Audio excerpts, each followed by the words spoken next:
Mheshimiwa, one last question. Jana ukiwa Kameme FM, Rigijia alipiga simu akakuita mkutano, ukajibu Fathe. Nimeona kuna joto kidogo pale kwa mtandao. Do you want to say something about it?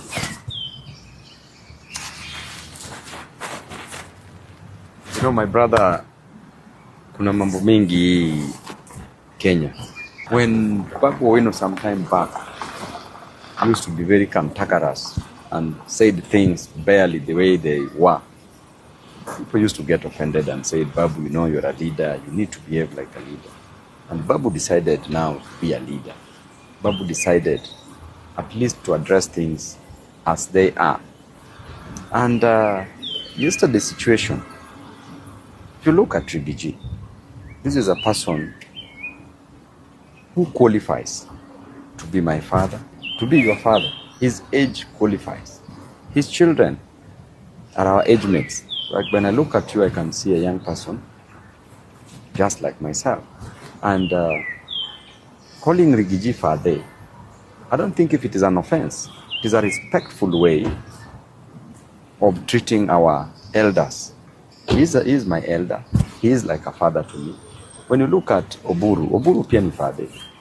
Ukiangalia Mbadi, hata watoto wa Mbadi are my age mates. Mbadi pia ni Fathe. So all in all, it is just being respectful. Politics is about differences in ideologies. I don't need to insult you. I don't need to fight you to pass my point across. And I know how some Kenyans reason.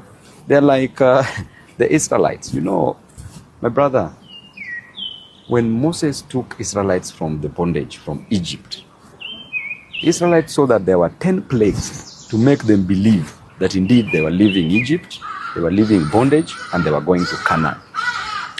Then, during the day, they were being led by the clouds, and during the night, it is said that they were being led by fire. If I put it in its right context, might not be very accurate. But even them crossing the Red Sea was sufficient evidence that they had already left and they were going to Canaan. On the way, when Moses went to get the 10 commandments, coming back, he found people had already made idols. They were worshipping a cow, an idol. Then they were even telling Moses that, you know what, we need to go back to Egypt. Take us back to Egypt where you got us from. That Egypt, there were onions, there were pomegranate, there were cucumber. Look at how petty these people became.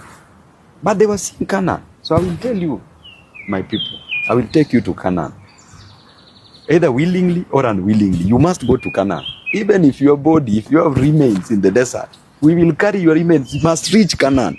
It doesn't matter how you will reach there, but we are on a mission. We are on a vision.